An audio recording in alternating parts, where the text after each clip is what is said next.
আমরা আলোচনা করব যে কর্মের বেড়াজাল থেকে কিভাবে বেরোবেন।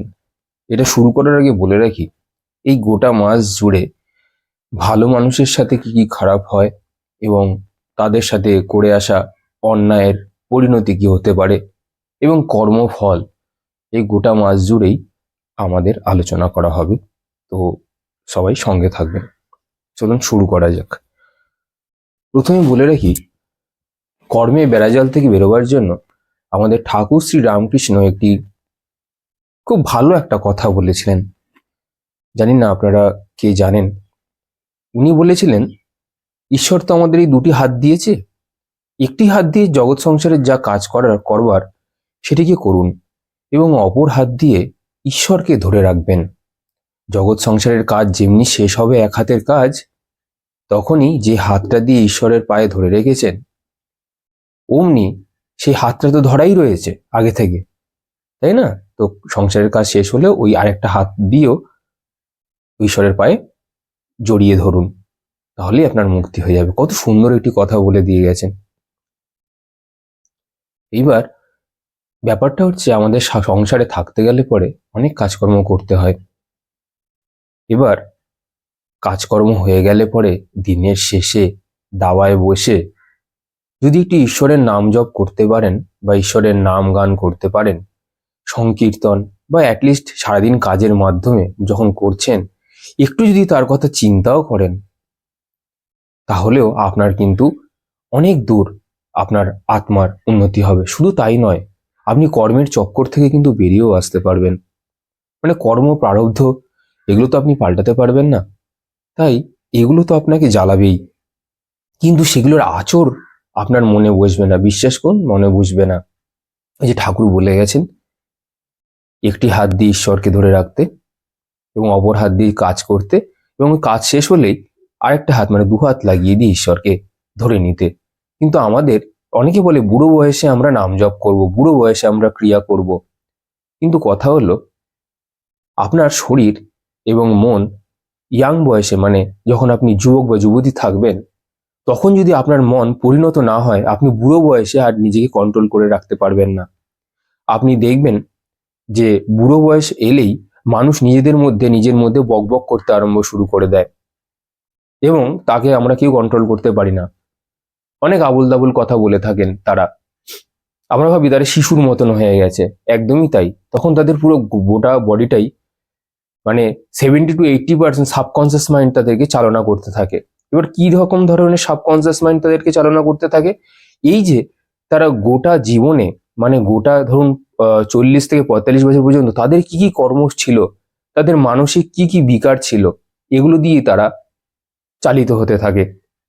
ফলে সার্টেন এজের পরে তাদের কনসিয়াস মাইন্ড যখন কমে যায়, মানে কাজ করা অত ফাস্ট কাজ করতে পারে না, তখন সাবকনসিয়াস মাইন্ড এই গোটা বডিটাকে ধরে রাখে। অনেকটা যারা নেশা করে ঠিক তাদের মতন। নেশা করলে দেখবেন মানুষ আর চলাফেরা করতে পারে না, কিন্তু তাও দেখবেন তাও সে হাঁটছে, চলছে। এগুলো কার দ্বারা করছে? এগুলো সাবকনসিয়াস মাইন্ড পুরোপুরিভাবে তার উপর নিয়ন্ত্রণ জন্মিয়েছে, সেই জন্যই সেটি হতে পারে। এবার বলি, এটা তো গেল একটা একটা কথা যে একটা হাত দিয়ে ঈশ্বরকে ধরে রাখতে হবে সংসারে কাজকর্ম করার সাথে সাথে। এবার সেকেন্ড হচ্ছে গিয়ে, আপনার কর্ম শোধরানোর জন্য আপনার বাণীকে শুদ্ধ করতে হবে।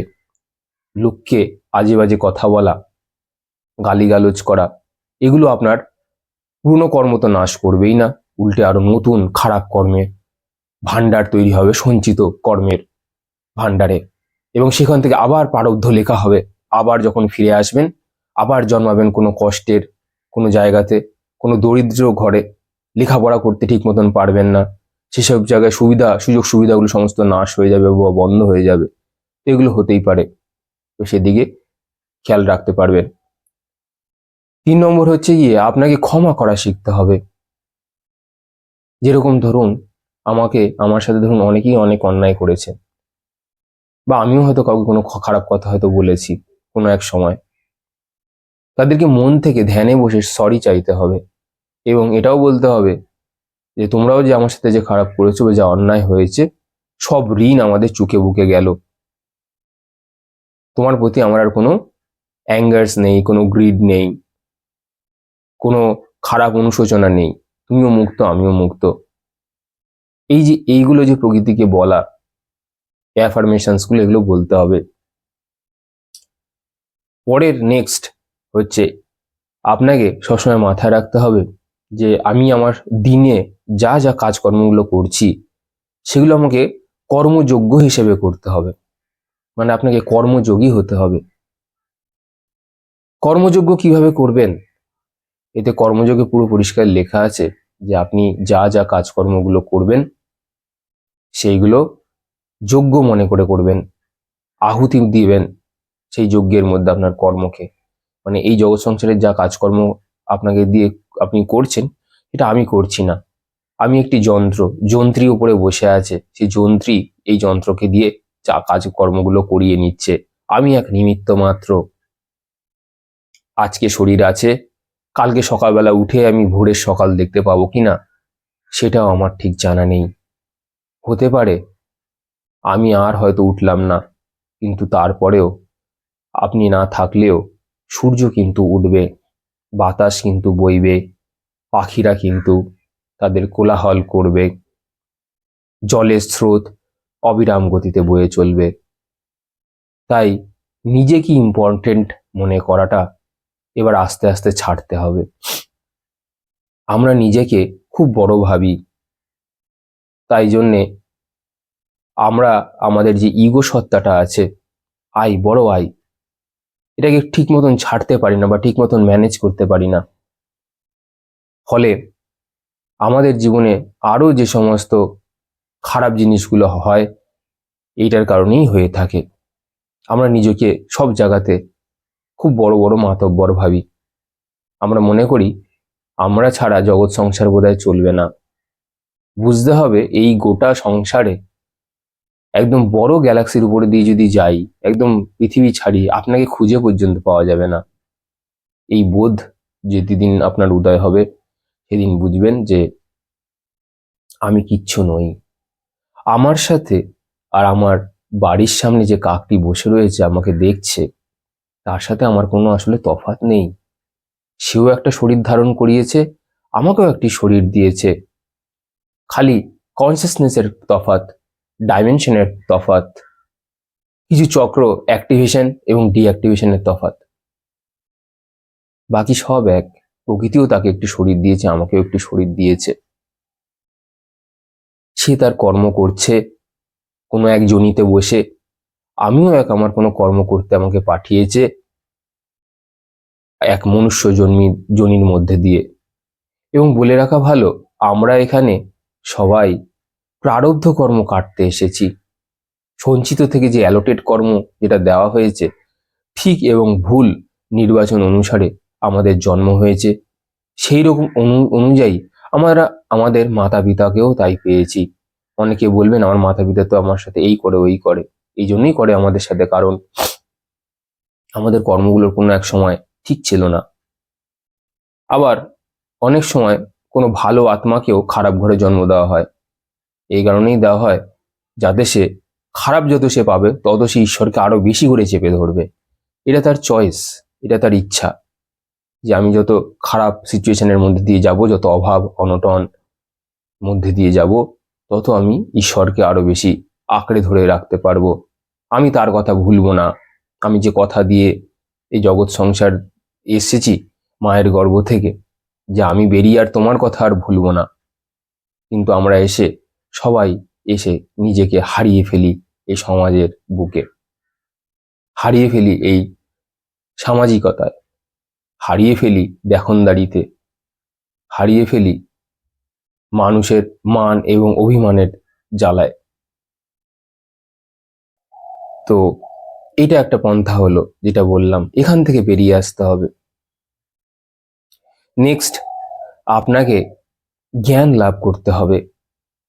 জ্ঞান ছাড়া, জ্ঞান ব্যতীত আপনি আপনার ভেতরের যে আগুন, যে অগ্নি, সেটা জ্বালাতে পারবেন না। এবার জ্ঞান চক্ষু আমাদের থার্ড আইতে থাকে। যেরকম কৃষ্ণ বহুবার বলেছিল কর্ণকে যে তুমি সামান্য এইটুকু দেখতে পাচ্ছ, তাই তুমি পুরোটা বুঝতে পারছো না। পুরোটা বুঝতে গেলে তোমাকে পুরোটা দেখতে হবে, গত জন্ম, পরজন্ম, সব তোমাকে দেখতে হবে এবং বুঝতে হবে। কিন্তু কর্ণর মধ্যে এত ইগনোরেন্স ছিল, সেটাকে দেখার বা বোঝার চেষ্টাটাও অবধি করেনি যে সে কে ছিল, সে কি রাক্ষস ছিল, সে কি অন্য কোনো কাজকর্ম করে এসেছিল, সে কিছুই দেখেনি। তো আমাদের অবস্থাটাও না সেটাই হয়েছে। আজকাল আমরা চোখের সামনে যতটুকু দেখছি সেটাকেই ভেবে নিচ্ছি এবং তার সঙ্গে কম্প্যারিজন শুরু করছি, তুলনা শুরু করছি লোকের সাথে। ওর এটা আছে, আমার এটা নেই কেন, প্রকৃতিকে দোষ দিচ্ছি। সে সেরকম কাজকর্মগুলো করে এসেছে, তাই তার কাছে সেরকম জিনিসপত্রগুলো আছে। কারো কাছে হয়তো মেটেরিয়াল জিনিস আছে, কারো কাছে হয়তো স্পিরিচুয়াল জিনিস আছে, থাকতেই পারে। হতে পারে সেই ব্যক্তি জন্ম জন্মান্তর ধরে নিজের আত্মার প্রতি কাজ করেছে, নিজের আত্মার প্রতি দৃষ্টি জ্ঞাপন করেছে। সে সময় অন্য লোকে হয়তো টাকা পয়সা রোজগারের জন্য বেশি চেষ্টা করে এসেছিল, তারা হয়তো তখন সফলতা পায়নি, তাই আজকে এসে হয়তো সেটি তারা পাচ্ছে। অনেক কিছুই হতে পারে। কিন্তু একটা জিনিস আমাদেরকে সবসময় মাথায় রাখতে হবে, যে আমাদের কর্মের যে খারাপ জিনিসগুলো আছে তার মধ্যে একটি দায়ী কিন্তু এই কম্প্যারিজন, তুলনা। এই তুলনা কিন্তু আপনাকে, আমার জীবনকে, সবাইকে শেষ করে দিতে পারে। নেক্সট যেটা আমি যদি বলি, সেটা হচ্ছে কি ভক্তি যোগ। জ্ঞানের কথা বললাম, কর্মের কথা বললাম, ভক্তির কথা বলি আপনাদেরকে। রামকৃষ্ণ পরমহংসকে দেখবেন, বাইরে থেকে ওনাকে ম্যাডনেস, পাগল পাগল মনে হয় না সমাজের চোখে, তাই তো? আপনারা এটা ভাবেন বা বলেন। ওনার ভেতরে রয়েছে প্রচুর জ্ঞান, প্রচুর জ্ঞান রয়েছে। উনি বাইরে থেকে ভক্তির সাগরে ডুবে থাকতে দেখলেও ওনার ভেতরে একদম টনটনা জ্ঞান আছে, ব্রহ্মজ্ঞানী। উনি হচ্ছে ব্রহ্মজ্ঞানী। আর বিবেকানন্দ ঠিক উল্টোটা। বিবেকানন্দকে বাইরে থেকে যদি দেখেন, বেশ কাঠখোট্টা দেখে মনে হবে, বাইরে থেকে মনে হয় যেন উনি জ্ঞানী। বাইরে থেকে ওনার স্ট্রাকচার যদি দেখেন, ওনাকে দেখে মনে হচ্ছে উনি জ্ঞানী। ভেতরে ভেতরে কিন্তু প্রচুর ভক্তি রয়েছে ওনার গুরুর প্রতি, এই সমাজের প্রতি। এই জন্যই তো উনি চেঞ্জ করতে চেয়েছিলেন। ভক্তি না থাকলে কেউ এত কষ্ট করতে পারে? তো মানুষকে বাইরে থেকে দেখে এই যে জাজ করা, এইগুলোকে আমাদেরকে বন্ধ করতে হবে। ভক্তির সাগরে ডুব দিলে ভক্তি থেকেই তো জ্ঞান আসে গো, এটাই তো ঠাকুর বলেছেন। ভক্তি থেকেই জ্ঞান আসে। এগুলো সমস্ত এক একটা পন্থা, এগুলো এক একটা হচ্ছে মার্গ। জ্ঞান মার্গ, ভক্তি মার্গ, কার্মিক মার্গ। লাস্টে আজ থাকে আপনার রাজযোগ, যারা খুব ক্রিয়াটিরা করে, নিজের শরীর মাইন্ডকে নিয়ন্ত্রণ যারা করতে পারে, সেখান থেকেও তারা কর্মের এই বাঁধন খুলে তারা বেরিয়ে আসতে পারে। কিন্তু কি সবচেয়ে সোজা মার্গ কি জানেন? সবচেয়ে সোজা মার্গ হচ্ছে ভক্তি মার্গ, সব থেকে সোজা। খালি আপনাকে একটা আপনার গুরুকে ধরতে হবে, বা আপনার যে ইষ্ট দেব বা দেবী আছে তাকে ধরতে হবে। এই গেল। তারপরে যদি আমি বলি, এই যে লোকে মানে আপনি কখন ওই কর্মের জাল, বেড়া জাল থেকে মুক্ত হবেন জানেন? যখন আপনার চেতনা জাগ্রত হবে। আমাদের বডিতে আমি বলেছি অনেকগুলো চক্র রয়েছে, তার থেকে 7টা যে প্রধান মুখ্য যে চক্র আছে, 7টার মধ্যে 6টা কমসে কম, মানে মূলাধার থেকে একদম ওই ওপরের অব্দি। আপনার জার্নি যত ওপরের দিকে হবে, তত আপনার মধ্যে চেতনা বাড়বে।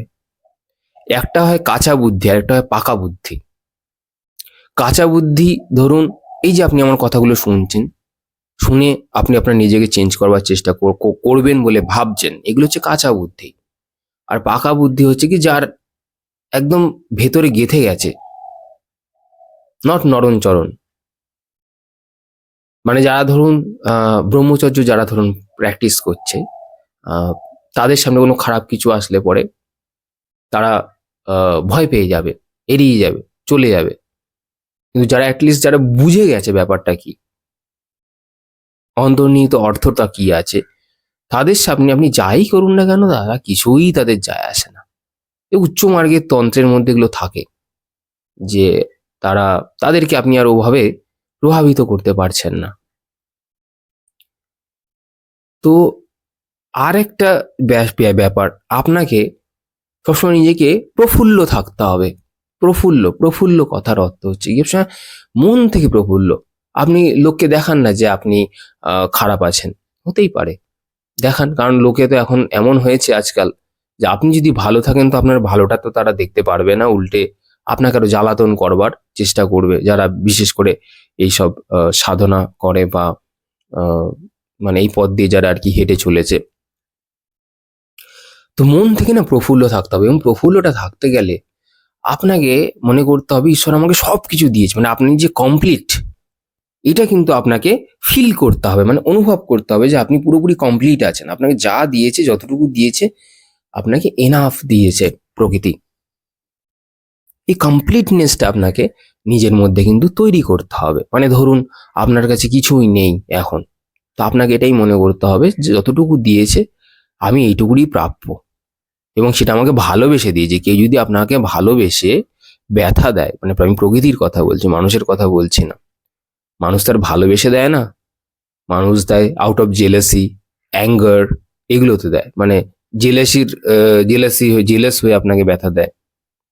আপনার ভালো দেখতে পাচ্ছে না সেই হিসেবে দেয়। কিন্তু প্রকৃতি আপনাকে ভালোবেসে কেন দেয় আমি বলছি, এটার কারণ হচ্ছে প্রকৃতি চাই যে আপনি যখন এই মনুষ্য জন্ম যখন একবার ধারণ করেছেন, এসেছেন যখন এই পৃথিবীতে, এটা একটা স্কুল, তো আপনি আপনার কোর্সটাকে একটু কমপ্লিট করে দিয়ে যান। কোর্সটাকে কমপ্লিট করে দিয়ে গেলে পরে কি হবে, আপনার যে করে আসা খারাপ যে কর্মগুলো আমি এবং আপনি কাটছি, তাহলে পরের যে নেক্সট লাইফটা সেটা আমার বেটার হবে। মানে এখন যদি আমি ভালো করে পড়াশুনো না করি, তাহলে আমার যে আমার যে ফাউন্ডেশন, ভিত্তি, এটা তো তাহলে ঠিক মতন আমাদের তৈরি হবে না। এই জন্য আমরা চেষ্টা করা হচ্ছে যে প্রকৃতি চেষ্টা করছে যে আমাদেরকে যাতে বেশি থেকে বেশি কষ্ট দিয়ে যাতে সেগুলোকে কাটিয়ে নিয়ে যায়। আপনি দেখবেন অনেক মহাপুরুষ আছে যারা মৃত্যুর সময়ও অনেক কষ্ট পেয়েছেন, কারণ মৃত্যুর সময় যদি যারা কষ্ট পায়, আপনি দেখবেন নর্মাল মহাপুরুষকেও আপনি ছেড়ে দিন, ভাববেন যে তার অনেক কর্ম সেগুলো ছিল, সেগুলো কাটছে। তাকে দোষারোপ করবেন না, তাকে বোঝার চেষ্টা করুন যে তার অনেক কর্ম যেগুলো ছিল সেগুলি মৃত্যু যন্ত্রণা কিন্তু প্রবল যন্ত্রণা হয়, সেটা দিয়ে তারা কাটছে। এই জন্য আমি বলি প্রত্যেকটা মানুষকে যে একটু ভালো কাজকর্ম করবার চেষ্টা করুন, যাতে শেষ জীবনে যাতে খুব বিশেষ কষ্ট পেতে না হয়। মরতে সবাইকেই আমাদেরকে একদিন ছেড়ে চলে যেতে হবে, আপনাকেও যেতে হবে, আমাকেও যেতে হবে। কিন্তু কথা হচ্ছে একটু যদি ভালো করে যাওয়া যায় আর কি, মানে আমাদের চেতনাটা যাতে মানে নিচ থেকে না যেন বেরিয়ে যায়, আমাদের চেতনাটা যেন ছেদে ছেলে চলে যেতেই হবে, যাতে সেটা যাতে একটু ওপরের স্তর থেকে যদি যায় চেতনাটা, তাহলে আমরা পরের যেখানে আমরা পাবো, সেখানে গিয়ে দেখতে হবে সেখানে হয়তো ঠাকুরের নাম কীর্তন হচ্ছে, নাম জপ হচ্ছে, কোনো স্পিরিচুয়াল উইজডম সেখানে রয়েছে, জ্ঞান। এই যে আপনারা এই যে অডিও শুনছেন, এটাও কিন্তু একটা জ্ঞান, মানে একটা, মানে ওভারভিউ জ্ঞান। এটা আমি বলছি না একদম পাকা জ্ঞান, এটা অ্যাকচুয়ালি কাঁচা জ্ঞান। মানে এটা যেহেতু আপনি শুনছেন, এটা হচ্ছে কাঁচা জ্ঞান, কিন্তু জ্ঞান মানে এখান থেকেও আপনার আস্তে আস্তে আপনি পরিণত হবেন যদি এগুলোকে প্র্যাকটিস করার মধ্যে মধ্যে দিয়ে যদি যান, তবে সেটা হবে। তো শুনে শুনে মনে রাখাটাও একটা বড় জিনিস। এবার নেক্সট একটা বললাম তো আপনাকে, প্রফুল্লতা আপনাকে বললাম, তারপরে হচ্ছে কি সন্তুষ্টিকরণ। আমাদের না কিছুতেই কোনো কিছুতে সন্তুষ্ট নেই আমরা আজকাল। মানে ধরুন আমার কাছে কিছু ছিল না, তারপরে ধরুন 2টো টাকা এলো, তারপরে আমরা ভাবছি 4টে টাকা আসলে ভালো হতো, তারপর 4টে যখন এলো 5টা টাকা এলে ভালো হতো। আমরা কোনো সময় বলছি না যে এই তো চলে যাচ্ছে, বেশ আছে। মানে এটা লোককে বলা এক জিনিস, আর নিজে মানে মেনে নেওয়াটা একটা জিনিস, বুঝেছেন? তো এইটাকে মানতে শিখতে হবে আমাদেরকে যে আমি সন্তুষ্ট আছি। রোজ সকালে উঠে বলুন আমি সন্তুষ্ট আছি, আমি প্রফুল্ল আছি, আই এম হ্যাপি। তো এইগুলো যদি আপনি করতে পারেন, এই সন্তুষ্টিকরণের মধ্যে দিয়ে যেতে পারেন, তাহলে আপনি ওই যে কেন বলুন তো সন্তুষ্টিকরণের কথাটা বললাম, কারণ আমাদের জন্মটা কেন হয়েছে আনফুলফিল ডিজায়ারকে ফুলফিল করবার জন্য। তো আপনি যদি একটু সন্তুষ্ট হয়ে যান, তাহলে আপনি মানে প্রকৃতি আপনাকে আর আঁচড় বসাবে না। সে তখন বলবে যে থাক, আমার দরকার নেই, ও তো সন্তুষ্ট হয়েই গেছে, আর কিছু দেওয়ারও দরকার নেই, কিছু করবারও দরকার নেই, ও সন্তুষ্ট থাক, ভালো থাকুক। অ্যাটলিস্ট আপনি প্রারব্ধের আঁচড় থেকে বেঁচে যাবেন। ঠিক আছে? তো তারপরে যদি আমি একটা কথা বলি, সেটা সেটা হলো গিয়ে আপনাদের এই যে আমরা যদি নিয়মিত মানে কন্টিনিউয়াস একটা প্র্যাকটিস অভ্যাস, ঠিক আছে, অভ্যাস আর অভ্যাস, অভ্যাস করতে করতে তারপর আপনার অভ্যাস জন্ম নেয়। মানে একটা সামান্য ক্রিয়াকে যদি আমরা প্রতিনিয়ত করি, সেটা আপনি যেটাই যাই করেন না কেন, কিন্তু আপনাকে একটা অধ্যাবসায় থাকতে হবে। মানে একটা জিনিসই আপনি করছেন, খুব সামান্য জিনিস, আপনি বসে থাকেন, চুপ করে বসে থাকুন, যদি সেটাই আপনার ভালো লাগে সেটাই করুন, নিজেকে দেখুন। মানে এই একটা অভ্যাসকে যদি আপনি একটা অভ্যাসের মধ্যে দিয়ে যদি যেতে পারেন, তাহলেও আপনি এই কর্মের বেড়াজাল থেকে কিন্তু বেরিয়ে আসতে পারবেন। কারণ আপনার মাইন্ড যত ওয়ান পয়েন্টেড থাকবে, আপনি 24 ঘন্টায় যত আপনি মাইন্ডফুল থাকতে পারবেন, বা কথা হচ্ছে কনসেন্ট্রেটেড আপনার মাইন্ড যত থাকবে, আপনার কর্ম তত পুড়ে পুড়ে পুড়ে পুড়ে ছাই হতে থাকবে। কারণ ওটা তো আপনাকে প্রতিঘাত করতে পারছে না। আপনার মাইন্ড যদি স্ট্রেট মাইন্ডেড হয়, মানে আপনার মাইন্ড যদি একদম কনসেন্ট্রেটেড হয়, যেটাকে নো মাইন্ড স্টেট বলে, তো সেই অবস্থাতে যদি আপনি থাকেন, কোনো গ্রহ উপগ্রহ কিচ্ছু আপনারা আর করতে পারবেন না। সবাই দেখবেন আপনার চারপাশ থেকে হই হট্টগোল হচ্ছে, কিন্তু আপনি চুপ করে বসে বসে মিটিমিটি হাসছেন, আপনি ধরে ফেলেছেন খেলাটা। তো এই নো মাইন্ড স্টেট বা কনসেন্ট্রেটেড মাইন্ড স্টেটে আপনাকে থাকতে হবে। লাস্ট একটা কথা বলবো, লাস্টের যে পয়েন্ট, সেটা হচ্ছে রোল প্লে। মানে আপনার যা নাম, আপনার নাম এক্স ওয়াই জেড যাই থাকুক না কেন, আপনাকে মনে করতে হবে এই যে এই পুরো আমি যে পৃথিবীতে এসেছি, এটা একটা অভিনয় ঘর, কেন অভিনয় করতে এসেছি। আমাকে একটা কস্টিউম পরতে দিয়েছে, সেই কস্টিউমটা হচ্ছে আমার এই শরীরটি। আমার অভিনয় শেষ হয়ে গেলে আমি কস্টিউমটি এখানে রেখে দিয়ে আমি চলে যাব। এটা আমার নিজের ঘর নয়, আমি এখানে অভিনয় করতে এসেছি, রোল প্লে করতে এসেছি। আপনি যদি স্ত্রী হয়ে থাকেন তাহলে স্ত্রীর রোল পালন করছেন, মায়ের রোল পালন করছেন, বাবা হয়ে থাকলে বাবার রোল পালন করছেন, যদি ছেলে হয়ে থাকেন তাহলে আপনি মানে ছেলের সাথে মায়ের যে সম্পর্ক সেই রোলটা পালন করছেন। তো আমরা সবাই এখানে রোল অভিনয় প্লে করছি। এবার কথা হচ্ছে যে সবকিছুকে আস্তে আস্তে এই দুহাত দিয়ে ছাড়তে হবে, যেটা একদম প্রথমে আমি বললাম ঠাকুরের কথাটি। তো সেটা যদি আস্তে আস্তে করতে পারেন, দেখবেন আস্তে আস্তে আপনি কর্মের বেড়াজাল থেকে বেরিয়ে আসতে পারবেন। আশা করি আপনারা সবাই বুঝতে পারলেন মোটামুটি। এবার এগুলোকে অভ্যাস করতে হবে, তবে অভ্যাসের জন্ম নেবে। তো আপনারা সবাই ভালো থাকবেন। আপনার সাথে আমার পরের দিন আবার অন্য কোনো এক বিষয় নিয়ে আলোচনা হবে। তবে এই সপ্তাহ, এই মাসটা পুরো জুড়ে আমরা একটুখানি জীবনের কথা বলবো, জীবনের কথা শুনবো, এবং চেষ্টা করবো যাতে আমরা কিছুটা আরেকটা ধাপ যাতে এগোতে পারি। ধন্যবাদ।